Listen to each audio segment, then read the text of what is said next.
What is going on, guys? It's your boy Luke here for our round two showdown picks for the Valero Texas Open. We've got round one in the books. It's definitely going to be the best scoring conditions that we see all weekend because the wind is coming in on Friday and supposed to last throughout the weekend. So expect there to be some carnage. The cut line still should be over par.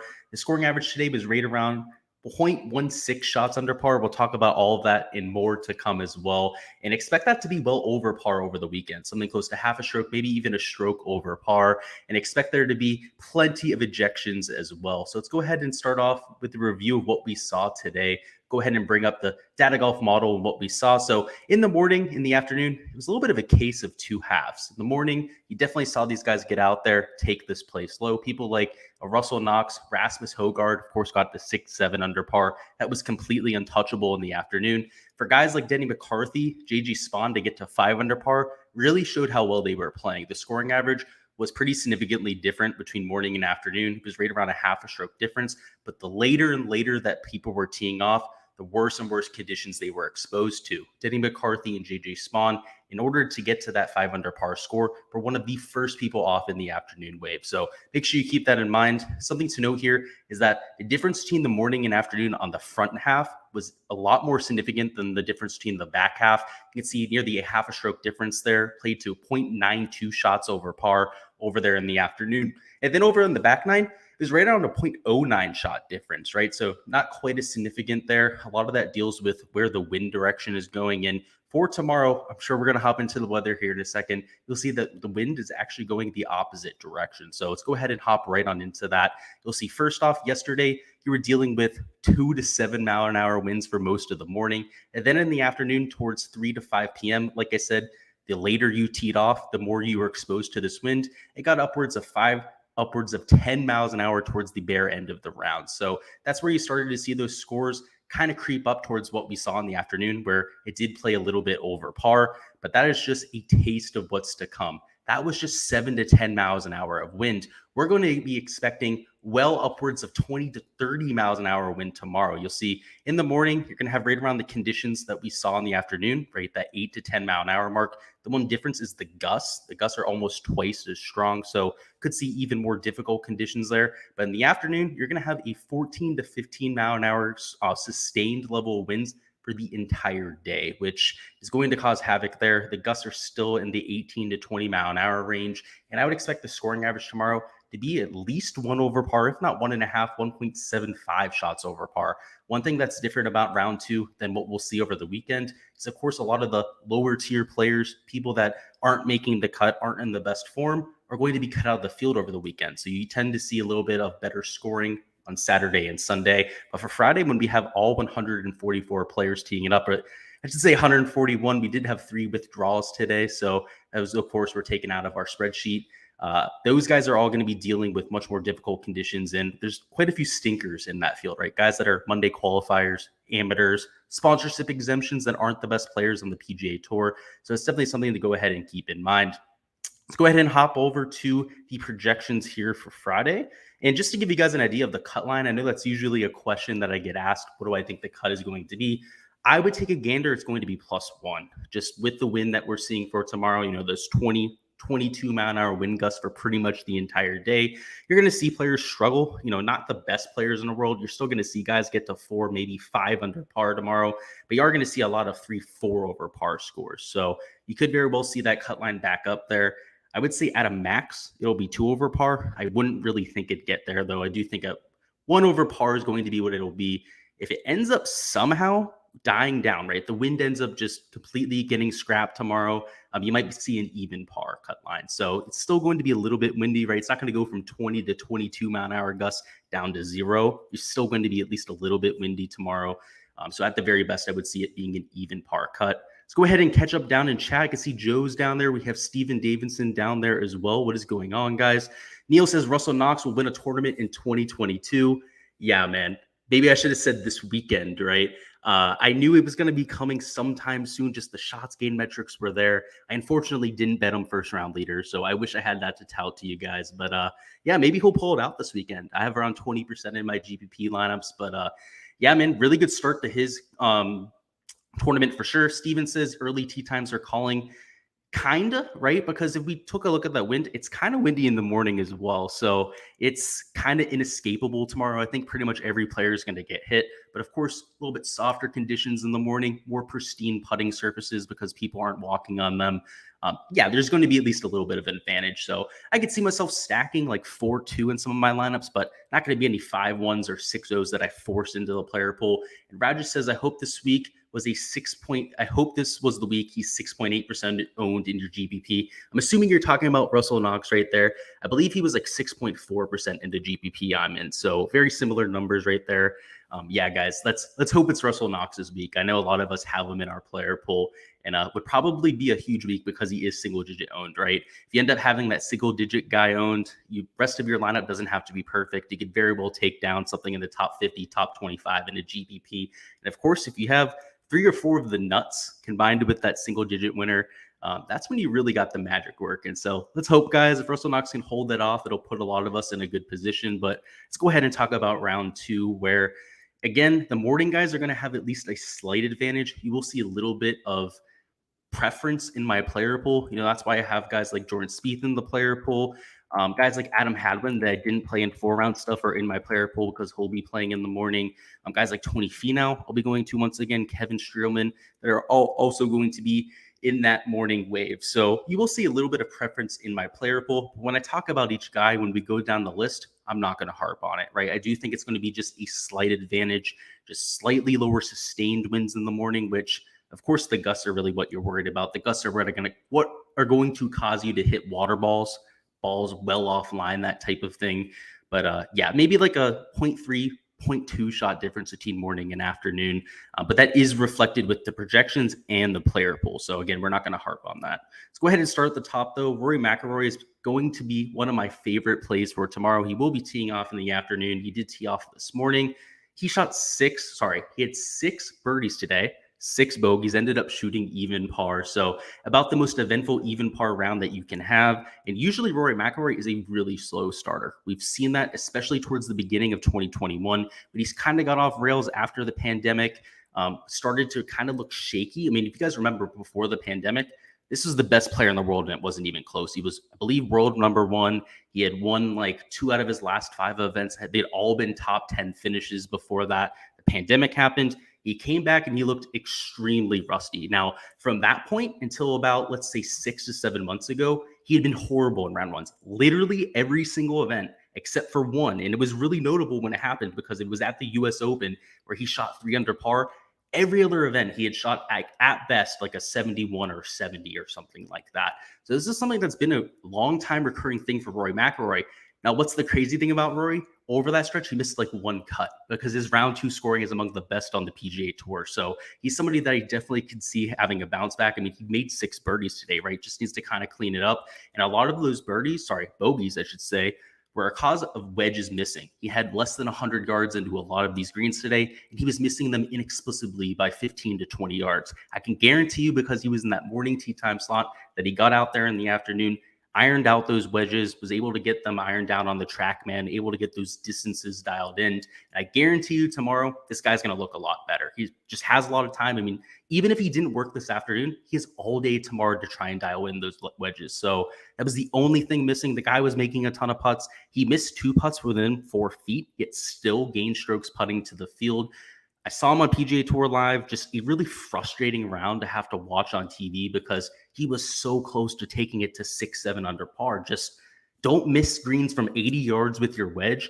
And Rory McIlroy realistically shoots 4 or 5 under par today. So I like him there at $10,600. I still think he's live to win this golf tournament. Last year, Charlie Hoffman shot 5 over par on day 1 and ended up shooting 21 under par on Friday through Sunday to end up finishing 2nd place last year. Ended up shooting 16 under par total after starting off at 5 over. So it's definitely possible, especially with the over par cut line. A lot of these guys that had really bad starts, they're not out of it. We've seen it here at this event before. Maybe they're not going to win if they're 4 or 5 over par, that type of thing, what we saw with Charlie Hoffman, but definitely at least have that top 10 ceiling in them. Let's go ahead and catch up on chat. I can see a few other people joined in here. Ben Wick says, somewhat new to the channel, love the info, started making money the same time I started watching your stuff. I would say that's not a coincidence, but glad to have you, man. Good to see you stopping by for the Showdown live stream. Steven Davidson is asking my thoughts on Ben Martin. He looked really good today. He, of course, played really well at the Corrales Punta Championship. We'll talk about him when we get to value. He's maybe not my favorite play on the slate, but I mean, he's in great form. Definitely couldn't argue against him. So he's also a good price. So yeah, we'll definitely touch on him a little bit later. And I appreciate that, Steven. I appreciate the kind words there. Let's go ahead and move on from Rory, though. A session with Rory McIlroy is going to be a thing tomorrow. I'm going to be probably playing him in 60-70% of my lineups. That's how much I like him for tomorrow's slate. But we'll have a little bit of Jordan Spieth mixed in there as well. I'll be teeing off in the morning. So if you're one of the people that really sees an advantage in that morning wave, you think that perhaps those really gusty winds come in a little bit later than what the Weather Channel is expecting, then take guys like Jordan Spieth, right? He's playing in the morning. Today was the approach play that was off. The putter looked pretty decent, right? He wasn't making a ton of putts from that 15 to 20 foot range, but no one makes putts from that range. The only reason that we were surprised today is because it's Jordan Spieth, right? The guy is the best putter on the PGA Tour from that range. So when he's missing time and time again from the range, it's a little bit surprising. So perhaps tomorrow, a few of those putts end up going in. He gets some of that Spieth magic going, ends up holing out a few times. The guy has a knack for doing it in Texas in front of that home crowd, especially at this golf course. Just look at his highlight reel last year. The guy was holding out left and right. I see a better round coming from Spieth and Rory McIlroy, right? Two guys that ended up shooting even par today, where it really could have been a whole lot better. Hideki Matsuyama's still injured. He didn't look that bad out there today, but still shot 2 over par. That should tell you the story with Hideki. I mean, the guy was coming in the number 1 model rank, number 1 in terms of recent form, had the injury news, and then, of course, shoots 2 over par. So that should pretty much tell you the whole story there. Corey Connors, I'm not sure what to do with him. He's playing in the morning, ended up having a double bogey on the last hole to make the round look a little bit worse than it was. He actually was pretty sharp today, right? You know, I have to give Corey Connors credit where it's due. He's somebody I faded for my 4-round stuff. Of course, the double bogey on 18, you know, I felt pretty good about it. But at the same time, I never can root against players. It's just not the type of thing that I do. So he very well could be in my player pool for tomorrow. He's $9,700. The issue is he's still going to be chalk, right? It's well documented. He was on national TV for a bunch of his round today. He was in a prolific group, so pretty much every shot that he hit was being shown, and he looked pretty sharp, right? He was doing his thing. He was hitting a ton of greens. The one thing I'll say about Corey is that he made a lot more putts than he's used to making. He gained few strokes to the, well, not a few strokes to the field. He gained a few tenths of a stroke to the field today in terms of his putting, which, again, that's not anything breathtaking for Corey Connors, but we know that he has those -1, even 2 stroke rounds in him when it comes to the flat stick, which is why I'm a little bit hesitant to play him. Not hesitant to play Maverick McNeely, though. He looked pretty solid today, right? The 200 round could have been a little bit better. He was a little bit sloppy with some of the easier rounds, or easier holes on this golf course. Ended up having that drivable par 4 slip through his hands. A few of the par 5 slipped through his hands as well. And with his distance, especially a lot of his prowess with those long irons, some of those fairway woods, he should be taking advantage of those. So this 200 par round could have easily been 3 or 4 under par. I'll be going back to him. He's a solid putter. So unlike a Corey Connors, he's not going to go out there and lose 2 strokes putting to the field. Chris Kirk started horribly today, ended up kind of salvaging it towards the end. Unfortunately, we'll be playing in the afternoon, and he was already a fade going into the week. So just not that much excitement around Chris Kirk this week, especially in those tough conditions tomorrow afternoon. At least somebody that I'm hoping goes out there and misses the cut. Bryson DeChambeau, I hoped he was going to look sharper this week. The putter still looks excellent. I mean, the guy is probably the best putter in the world. I think a lot of people got to start putting some respect on Bryson's name, especially in that department. He's the longest in the world. He's probably the best putter in the world. The unfortunate part is the around the green play today looked horrible. The approach play was even worse. He was missing pretty much every green he went out there at. I believe he missed 10 greens on the day.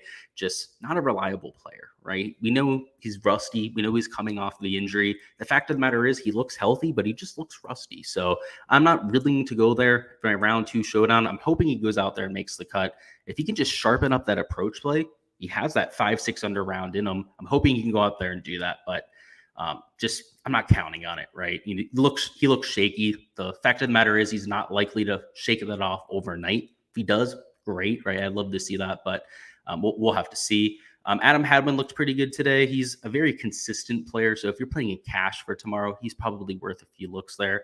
Siwoo Kim looked pretty decent this morning. You know, just not much you can say about a 3 under par round, especially in those morning conditions. That's what you would expect from these top tier players like a Siwoo Kim.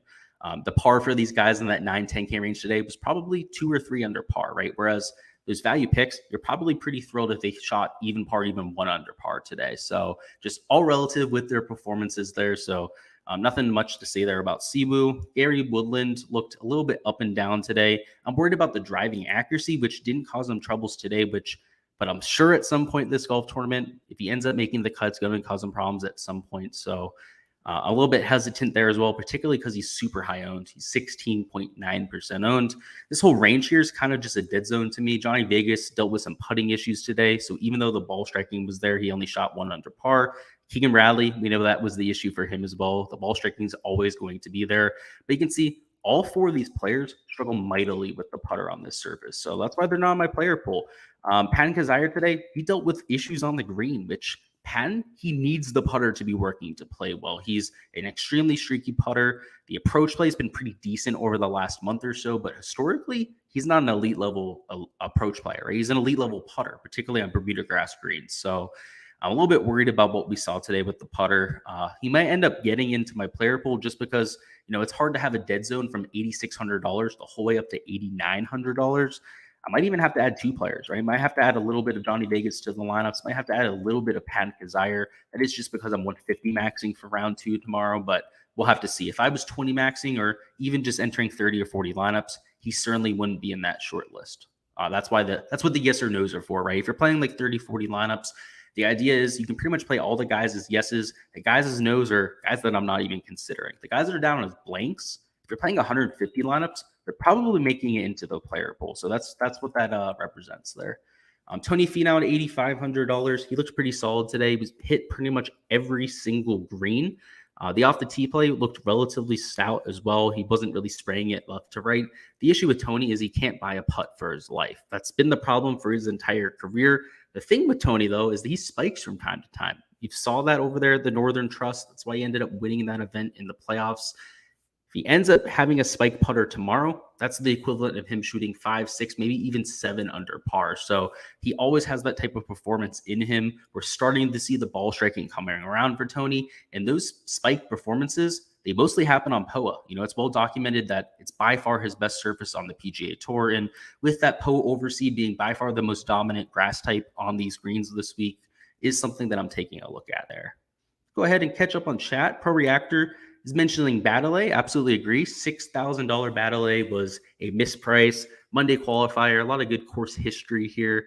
Completely agree, man. And I know that you mentioned him as your favorite value pick of the week. So good call on that Pro Reactor. He's also in my player pool, so feeling pretty good about that as well. I know he was 3 under par, but he had a few holes left to play. So I'm not sure if he ended up at 3 under par, but either way, if he ended up 2 under par, 4 under par, pretty much the same story there. Going to be a solid performance.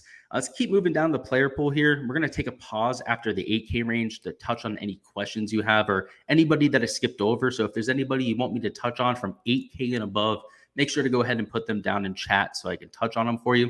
But Kevin Streelman at $8,400. He's also playing in the morning. Been in a lot better recent form over the last 3 or 4 events than what we saw towards the beginning of the season. He's $8,400. I think that's a fair price. I think that in terms of his ownership, I have him at 10.4% right there. I think that's fair. Just somebody I'm going to have in about a quarter of my lineups, right? He's a consistent player. So if you're playing cash, I think he's an even better play. But even for these large field GPPs, if you can find that spike putter, much like what we have with the Tony Finau there, could go out there and have a really solid round. Mito Pereira had a bunch of birdies today, but unfortunately was also a little bit sloppy with it. So gave a few shots back towards the back 9 today.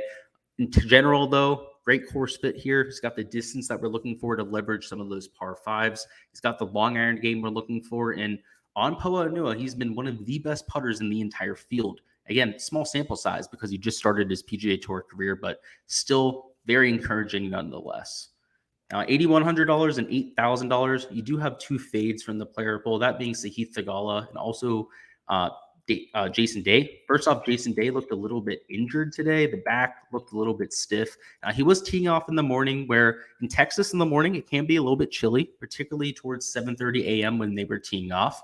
So he looked a little bit, let's say, tense, looked a little bit rigid out there. It wasn't very loose, and you definitely saw that with his play. Sahith Theegala, on the other hand, he's somebody, like I said before, he's a field player. if he doesn't have his best stuff, he's going to go out there and shoot over par. So for him, he's a fade because he typically carries form from round to round. If he had gone out there today and shot 3-4 under par, that would have been a great sign because he is that field type of player and he can usually carry that momentum from round to round. So because he shot bad on round one, specifically for that field type of player, he's a fade. And Jason Day, because of the health, isn't somebody that I'm necessarily putting a ton of faith behind. But let's go ahead and catch up on chat. Looks like Adil has a question.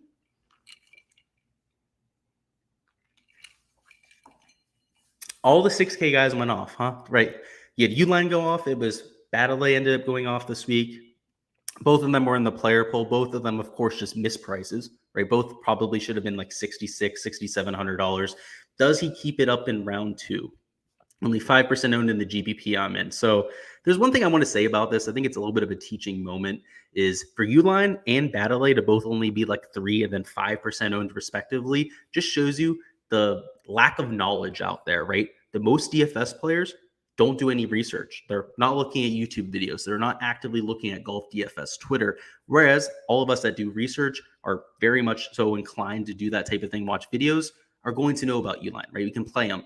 A lot of people were projecting Uline for like 8-10% ownership, somewhere in that range. There's never going to happen, right? He's a $6,000 golfer. All those casuals have no interest in going down to that range. So do I think he keeps it up? I definitely think there's a chance, right? He's been around for forever. He's had a few decent finishes at this event specifically, so he's done it before. I think he has some familiarity there. And in general, a really solid ball striker. He fits a lot of the boxes. So Neil, I definitely think he could keep it up. But in general, just talking about that learning lesson I was talking about, when we have these really good plays and you think they're going to be chalky, just understand they're probably not going to be. They're probably going to be like 5 to 6% owned at the very most. Just think about Sam Burns. He was $6,300 at the Open Championship. Now, of course, it wasn't him coming off a win that he had a few weeks ago at the Valspar Championship, but still, he had already had a win on his record. He already won the Valspar last year before the Open Championship, and he was $6,300. What do you think he was owned? He was like 4% owned at that event. So just understand these guys aren't going to be chalky. And if you play 15 to 20% of them, they're going to be way, way over the field. So just always worth the upside. Always people that I'm going to go with. Ben Book says, oh, is that an old fashioned? What do you got on there? You got me. Yes, it is an old fashioned. I had a circular spherical type of ice in it, and then it ended up just like not molding correctly. So I got the regular ice in it. So kind of jabroni play right there. But yes, that is an old fashioned. Catch Me If You Can says, I do too much research. I F myself half the time. Yeah, man, exactly. Sometimes it's paralysis by analysis. You do a little bit too much. You start overthinking things. Just understand that most people out there are dumb, right? They don't know what they're talking about. They're just people that want to get a little bit of skin in the game to watch some golf, be able to sweat it out, have a bet, something to gain from somebody playing well. And a lot of us out there can leverage that. So that's for sure. And Steven says old fashioned with Bullet Rye. It's actually Four Roses bourbon. So Four Roses, I don't know if you guys have seen that before. It's a little bit of a smaller brand of whiskey, but I really like it. It's a little bit on the stronger side, but also really tasty. It's got a little bit of that zing to it, but that's what I like of whiskey. So I do like myself a little bit of Bullet Rye though. It's a Bullet's pretty solid, especially their bourbon that they have. Let's move down a little bit further. Let's talk about some of these 7K golfers. Of course, if there's anyone you want me to touch on, just make sure you throw them down there in the chat. We have Charlie Hoffman. He shot even par today. Now, I expected things to go a whole lot worse, right? He was in the player pool. I took a chance on that recent form, which was absolute dog shit. And he looked pretty decent today. He shot the double, I believe it was a double bogey on hole number 1. Didn't go all that well. Ended up even par. He had 4 or 5 birdies on the day, a few bogeys, looked a little bit sloppy at times, but most of all, he looked healthy. And that's the main thing for Charlie Hoffman. If we have a healthy Charlie Hoffman, $7,800 is way too cheap for him. And if he's only going to be 5.3% owned, that's just a disrespectful amount of ownership. And now I get it, right? He's on everyone's shit list. I mean, the guy is sleeping with the Saudis at this point, for God's sakes. But he's somebody that we can't diss his golf game. We know he's one of the best players in the world on approach. He's pretty damn good off the tee as well, and has the best course history in the world at this event. So you got to put our vendettas aside for a Charlie Hoffman. I know a ton of us in the Discord just absolutely hate the guy. I mean, from the withdrawals in a lot of events, from just, a lot of the stuff in his PR, the guy's not a very likable character, but for DFS tomorrow, I have to say that he is probably a pretty solid play. Ryan Palmer at $7,800. He looked really good today. He started his season horribly. I mean, he couple missed cuts mixed in there. When he's made cuts over the last 3 or 4 events, they haven't been all that flashy. But historically, Ryan Palmer is a much better player than his peers. He should be in that $9,000 range. If he's coming in with any semblance of form, he would have been priced in that $9,000 range this week. So if you're trying to buy in early on the form, which looked pretty solid today, I do think he's a really solid play. Projected really highly, right, for 7.5x value. That's one of the best plays here in this range. Matt Kuchar, of course, looked solid, shot 5 under par. This is the Charlie Hoffman and the Matt Kuchar Open. Both of them just absolutely take this place apart. Not surprising for Kuchar, who's an absolute maestro on these greens, getting nearly a stroke per round on POA. He's accurate off the tee, so he's getting a lot of that extra rollout. And in really windy conditions, Kuchar has a lot of success. He's able to flight those balls down. He has a lot of experience doing that. He's used to those type of conditions. So I have him down as a blank right now, but definitely somebody I'd be considering playing. I love Lee at just 2.3% ownership. He looked horrible today, ended up shooting 3 over par, but we know one thing about Lee is he's an absolute bad man. They got to go out, shoot 2-3 over par one day, and the next go out there and shoot the round of the day. So love him for these showdown type of formats, especially if he's going to be in the sub 3% ownership range, right? 2.3% ownership on somebody like a Lee is just borderline disrespectful. I don't care how he played in round 1. Golf's a hard sport. You're going to have bad rounds from time to time, no matter how good of a player that you are. So not somebody that I'm giving the death sentence to just because he had a bad round 1. Robert McIntyre looked really good. He's in my player pool, but we haven't seen him very much, right? It's just we don't know how sustainable that type of form is. So if you're playing 150 lineups, I definitely think he's worth a few sprinkles on, but if you're playing 20 to 30, maybe not somebody that makes that player pool. Doug Gim is the best. I don't know the best way to put this. He has the biggest difference between his putting baseline and then what he actually puts on POA. He's about a negative 0.5 stroke per round putter on POA Nua, and then on his baseline, and then POA Nua, he's a 0.82 shots gained per round putter. So about a 1.3 shot difference between his baseline and then what he does on these surfaces. So if he can turn around the ball striking, putt to that baseline, I absolutely love his upside here. Denny McCarthy putted the absolute lights out today, but what do we say about hot putting, right? It can come to an end at any point. Putting is the most volatile part of the sport. So not necessarily something I'm looking to back. $7,400 Troy Merritt, though, looks definitely appetizing. I think that's a fair price. Accurate off the tee, good putter on POA. Solid round today, really checking all the boxes we're looking for. Lucas Glover only shot 1 under par, so not a sexy round today, but perhaps that makes his ownership a little bit lower than it should be. I have him at 6.4% right now. The projection's about adequate on him, but in general, he has a ton of success at this golf course. In fact, just to give you an idea, where's Mr. Lucas Glover at? Maybe actually passed him, maybe a little bit further up. Let's see, 4th place finish last year, 14th place finished the year before that. So in general, Lucas Glover just loves this golf course. Got the skill set for it. The recent form is good enough, right? He's number 29 in the field in terms of recent form. So somebody that I'll be going to, even though he only shot 1 under par in round 1. Let's go ahead and catch him on chat. You see Rajesh is talking about Bobby Mack. And yeah, like I said, I like the play, but I just don't know what to expect from Bobby Mack. We've seen him over here on the PGA Tour just this week. He was on the European Tour for a few events recently, but I'm not a huge European Tour guy, right? I don't watch every single round over there. So I don't know what to expect from Bobby Mack. I have him in my 4-round stuff. If you want to take a chance on him, I could definitely see it, right? In terms of pedigree, he's underpriced for the field. Just like a Ryan Palmer, he's somebody you could argue to be in that $9,000 range. At least in terms of world ranking, he's one of the best players in this field outside of the elite tier guys. So definitely think that he's worth a few looks at. I'm not sure if he makes my 20 to 30 lineups, but in my set of 150, definitely somebody I'll have. Catch Me If You Can says Cage is in the Masters. I think he said fire up the plane. Maybe he did, right? Especially because it was towards the end of his round that he kind of fell apart. He was 2 under par through 5 holes. But we'll have to see, man. I mean, he has some bounce backs in him, and he makes a ton of cuts. He seems to put a little bit of pride in those made cuts. He definitely goes out there and grinds them for us. I mean, even if he's only posting 30th, 40th place finishes, Lee is the king of those. So we'll have to see, Cash. He goes out there and he starts pretty rough tomorrow, shoots 1 over par through his first 2 or 3 holes. Then I think he might pack it in, but we'll have to see. Maybe he has some magic in him tomorrow. I'll at least hope that he does. He's in my main lineup, that's for sure. Matt Jones started off really hot. Of course, he was one of my core picks this week.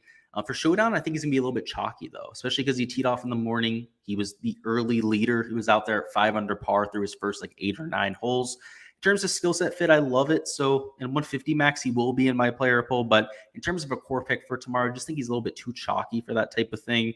Matthias Schwab continues to be the best play per the numbers in the field. You can see a top 20 model ranking across the board.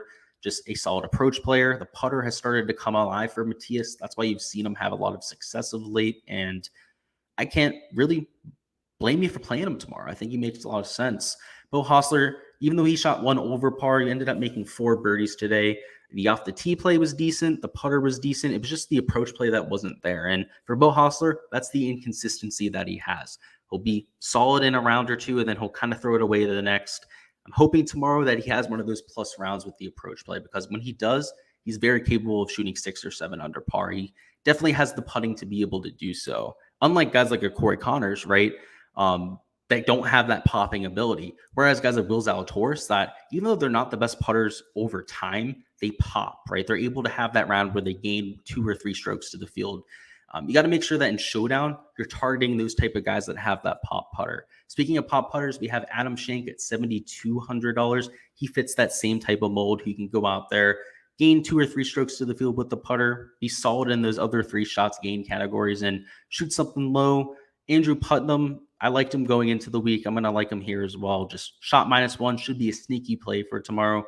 Cameron Champ always has a ceiling round in him. And the fact that he shot even par is actually encouraging, right? This is somebody that usually blows up or shoots really low. He's going to shoot like 4 or 5 under par or 4 or 5 over par. And it's rare when he shoots an even par round, right? That's the outlier for Cameron Champ. So perhaps it is closer to being on that good side than it is the bad side there. And we'll have to see, because he's not going to shoot even par again tomorrow. It's going to be one way or the other. Hopefully we end up getting that positive volatility. Tyler Duncan at -2, he was the model play of the week, right? He was top 34 in all categories, top 27 for the field and model ranking. And in general, I hate the play, right? The guy just doesn't look like a solid golfer. He doesn't look like an athlete, period, but he goes out there and he produces. And I'm a numbers guy, right? So I'm going to be here for them. And at $7,100, he will be in the player pool.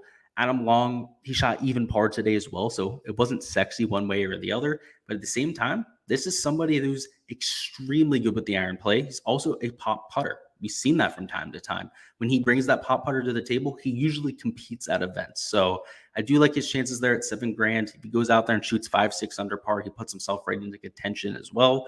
Patrick Rogers made a ton of birdies today. I believe made 4 or 5 of them on the day.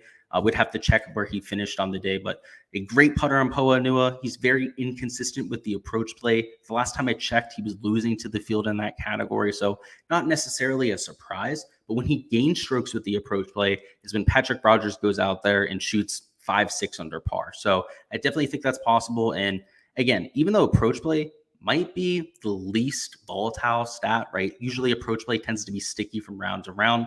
Patrick Rogers is a pop player with the approach play. He's very inconsistent, right? If you take a look at his last 24 measured rounds, and again, he was like $6,600. Yeah, he's right here. You can see he's right around a neutral player. But if you take a look at each event, it's like plus 2.5 strokes off the tee. Approach. The next it'll be like -5 strokes approach. And over the last 24 measured rounds, that equates to an even player. So that just shows you that he has those pop rounds in him. Of course, a lot of those stinker rounds as well, like we saw today. But if a stinker round's going to be a -1 score, I'll take that, right? So somebody I definitely like for this week. Aaron Rai looked really solid at -5. I told you guys, right? He's one of the most infuriating players on tour. We played him for our 4-round stuff because anytime this guy burns his chalk or busts his chalk, he always comes out the next week and performs. So I ended up playing him because of that. He burned me last week at Corrales with a missed cut there, but ended up coming through for us there for round 1.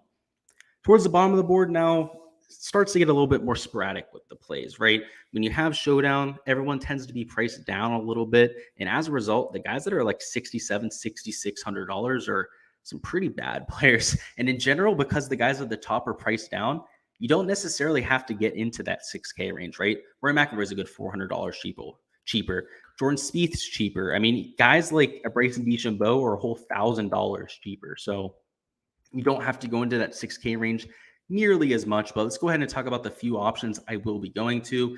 JG Spawn looked really solid today. He's accurate off the tee, got the approach play we're looking for, and JG Spawn has been good for the last 2 months. This hasn't been like a 2 or 3 week thing. He's been a really solid player for quite some time. You can see top 20 with the model ranking there, number 19 in the field will be somebody that I'm going to. I do like Hudson Swafford as well. He kept it competitive today, ended up shooting 1 under par. He's got that pop putter that we're looking for. Always pretty solid with the approach play. The off the tee play is something that he's usually able to tune into. So I do like him at that price tag. JT Poston at $6,500, shot 2 under par today. My buddy who talked to him the other day talked about him going through some swing changes, and apparently they're working, right? Because he shot 2 under par today. And at that price tag, I think he's worth taking a few looks at. Peter Uihlein, I know I mentioned him before. I think he could continue the good play today. He shot 4 under par. He's only $6,400, which unfortunately is more expensive than what he was for the 4-round stuff, but still a very solid value there. And the last play I'm considering is Aaron Baddeley, the other $6,000 golfer that ended up coming through. He's $6,100 this time around, but he's got the elite course history, very solid putter on Poa Nua, and in general, a much better player than his peers. I mean, Aaron Baddeley has at least made some cuts of late. Most of the guys down here haven't made a cut in weeks, even months, and a lot of them are first-timers on the PGA Tour. So Aaron Baddeley at that kind of price tag will give you plenty of salary flexibility, but like I said before, you probably don't need it because there is such soft pricing for round 2 Showdown or any Showdown slate for that matter. Probably have all the salary you need. So if you end up needing it, though, he is somebody that you can consider. Let's go ahead and catch up on chat. Catch Me If You Can says, can you name a couple better win guys in the PM? For sure, definitely think that's a solid take as well. So let's go through the player pool and talk through them. So first off, I have to make sure I remember who's playing in the afternoon. So I know that Luke List is playing in the afternoon. He has a higher ball flight, so I'm not sure he's somebody I'd really like to go to in the afternoon as much. We know Russell Knox is like infamous for his wind play. So at $7,900, you could certainly go to him. He's one of the better wind players on tour. Let's see. Who else do we got? We got to think lower ball flight. Perhaps guys that have just had success like Martin Laird, right? He had success at TPC Summerlin. I believe he might be playing in the morning though. So you'd have to double check his tee time. Even if he's playing in the morning, we will have some wind tomorrow. So that'll be useful. Matt Jones is really good on the wind. He dominates at the Honda Classic, and that's one of the windiest events on the PGA Tour. Charles Howell III is extremely skilled at manipulating his ball flight, so I think he's somebody that we can consider there at $7,100. Let's find a few more, though, especially some of these value plays. Aaron Rai has a very, very low ball flight. I can tell you from seeing it in person, it's like mind-blowingly low. Like you see him hit the ball and you think it's a miss hit, and then he hits it to like 4 or 5 feet. So Aaron Wright, $6,900 would definitely be somebody to consider as well. But he's teeing off in the morning. So again, you asked for guys in the PM, but he is playing in the AM. Still going to be dealing with some wind, so it should be at least a little bit advantageous. And let's see. I mean, there's not a lot that come to mind down low, right? A lot of the guys down low aren't the best players. I mean, Stenneker can flight his wedges with the best of them. Camilo Villegas can flight his wedges with the best of them. Even Nick Watney can, but I believe Nick Watney will be playing in the morning. Still a little bit useful, at least will be for the weekend if he makes it. And yeah, let's cut it at that, right? There's 4 to 5 guys in the field. Those are pretty solid win players. Just guys that have low ball flights in general are guys that you can rely on. So if you're trying to get an idea of a player specifically, just try and take a look at some of their average apex over the years. Now, don't just do it for 1 year or one event or something like that. Of course, it can be a little bit volatile, but you can usually get an idea via their ranking for a year, how high they hit the ball. If their average apex is like in the bottom, like 50 to 60 on tour, and they're going to be somebody that hits a relatively low ball flight. So just keep that in mind. See, is there any other questions down there? There's not. So let's go ahead and head over to Draftkings, talk a little bit of strategy before we get out of here. And of course, if there's anybody that you guys want me to touch on in terms of questions, do not be shy at all to go ahead and put them down in chat. So let's go ahead, make a few lineups together. And the first type of lineup we're going to focus on is a GPP lineup, specifically for a large field contest. So we're looking to make sure that we're fading a little bit of the chalk. We're also going to make sure that we're taking some high upside plays. We're not looking for that 2 to 3 under par performance. We're looking for at least 4 to 5 under par for pretty much all 6 positions. And my favorite GPP play, and it's not even close, is Roy McIlroy. I think he's going to be a little bit lower owned than he should be because of the even par round today. And like I fully stated at the beginning of this video, he is my favorite play on the slate, and it's not even close. Next up, let's talk about a second man in. I think Siwoo Kim definitely draws my eyes' attention.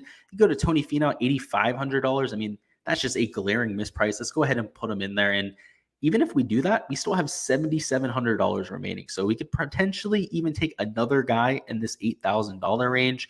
I like Tony Finau tomorrow because he'll be playing in the morning. That will be the slightly more advantageous of the two waves. Rory McIlroy will be in the afternoon, but like I said, he's just my favorite play on the slate, period. Let's go ahead and find one more guy to add. You can add Kazire. He'll be teeing off in the afternoon, though, which isn't ideal. Kevin Streelman gets the better of the two draws. He's also a little bit cheaper. Siwoo Kim is the other guy I was considering, but we're going to go ahead and take Streelman just because it makes our lineup a little bit more balanced. And if we can help it, I want to stay out of that mid 6K range. At the most, I want to be spending like $6,700, $6,800 at the very least in my lineup. So we'll go ahead and see how it all shakes up here. We have $7,500 remaining. I do like Charlie Hoffman tomorrow, so we're going to go ahead and put him in there because he looked healthy. Now we have $7,300 remaining. Troy Merritt's a contender there at $7,400, but ideally I'd like to spend a little bit more. Go to Ryan Palmer. Of course, he looked really solid today. He's definitely somebody who's a lot cheaper than he should be as well. So let's go ahead and add him in there. And that puts us at $6,900, which is ideal, right? I wanted to be in that $6,900, $6,800, $6,700 range at the very least for my lineup. A few contenders here. I mean, Aaron Rai, he looked really solid today. If he wanted to make sure our lineup's unique, perhaps leave a little bit of salary on the table, we could go down to the $6,700 range where we have guys like Hudson Swafford that I really like. I know I didn't talk before about guys like Wyndham Clark, who didn't have the best start to his round, but he's a highly volatile player. But let's just go ahead and put Hudson Swafford in here. That lets us leave $300 on the table. And even though we're taking a few chalky plays like McIlroy, I'd expect Finau to have a little bit more ownership tomorrow because he did shoot under par today. Kevin Streelman's going to be in that like 10 to 15% range. By leaving $300 on the table, we can pretty much assure ourselves that this lineup will be unique. So in a large field contest, this is the exact type of lineup that I'm looking for, where all 6 of these plays have a realistic shot of shooting 4 to 5 under par. They're not some of these safer plays like, let's say, a Doc Redman. Let's see, who would qualify as a safe play tomorrow? Brian Stewart would qualify as a safe play. Zach Johnson. Let's see if Kazire, I guess Kazire would probably too, because he doesn't have that hot putter going. Just the guys that don't have that top end upside. I mean, Nick Taylor would qualify as that type of player. Matthew Neesmith would qualify.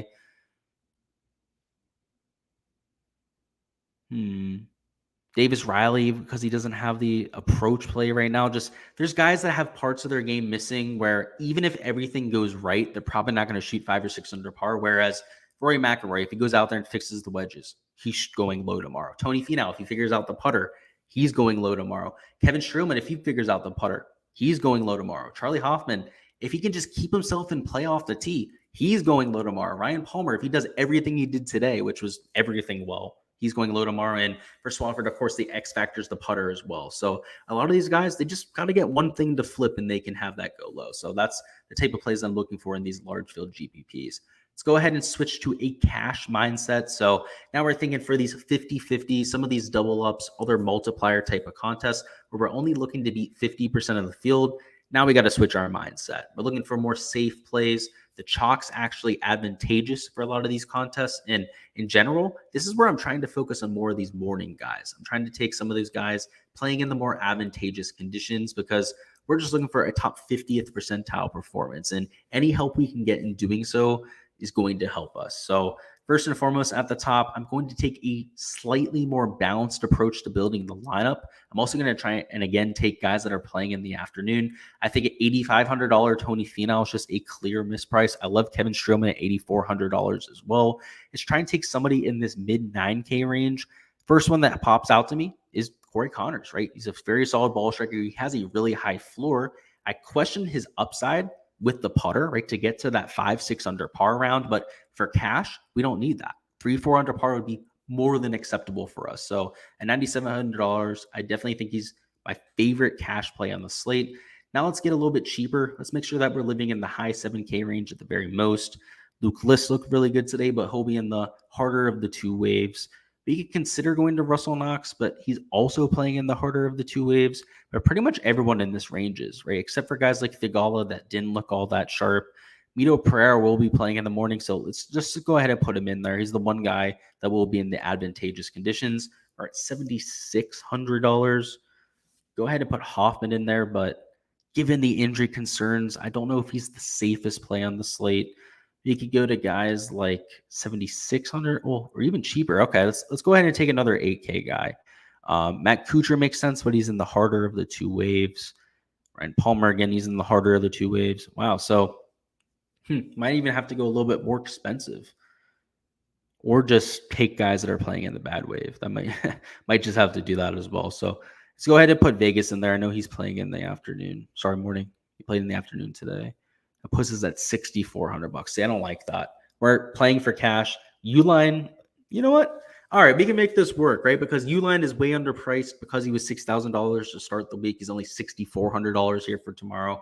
He'll be teeing off in the morning. He's got the ball striking we're looking for, and quite frankly, he should be like $7,000, $7,100. So he's the one exception to that rule where I'm actually willing to go into that 6K range. So this is the lineup I'd be looking at in cash. It's all 8 and 9K guys, and then one guy in the 6K range. I don't think you need to spend up for a Rory or Spieth in cash, right? They're expensive. There's a lot of opportunity costs involved with going to one of those guys. In fact, if we were to swap from, let's say, somebody like a Johnny Vegas up to a Rory McIlroy, right, we'd have to add another 6K golfer. We'd have to take somebody like Mito and take somebody that's like $6,600. So the opportunity cost involved with doing that type of thing is just too high. So this is the type of lineup that we're going for in a cash type of build. Let's go and see if there's any questions down there. We got a spam bot saying something in here, so I'll go ahead and block the spam bot. Sorry about that, guys. Catch Me If You Can says, what the heck? Absolutely agree. Is a Mito a good play in a GPP? Absolutely think he is. He looks sharp today. He made a bunch of birdies. The approach play was there. Off the tee play is always going to be a plus for Mito Pereira. It just comes down to the putter, and he didn't make enough putts today. So definitely think he's a good play for tomorrow. That's for sure. So yeah, that's all I've got for the stream here tonight, guys. We will have even more Showdown content coming throughout the weekend. I'm glad to be able to do this for you guys again. Just stroke play event, normal events. None of this wacky match play stuff or Corrales BS to be talking about. And next week, of course, we have the Masters. So going to start dropping some of that Masters content as soon as tomorrow. So look forward for that. We're going to have course breakdowns, DFS content, all that sort of fun stuff. And of course, all kinds of content to come for Masters Week itself. So I appreciate you guys. Thank you guys for stopping by and enjoying the content. If you're watching this on replay and you have any questions specifically, do not be shy at all to go ahead and throw them down in chat. Good luck for all of your lineups tomorrow, and I'll see you guys tomorrow for the live stream.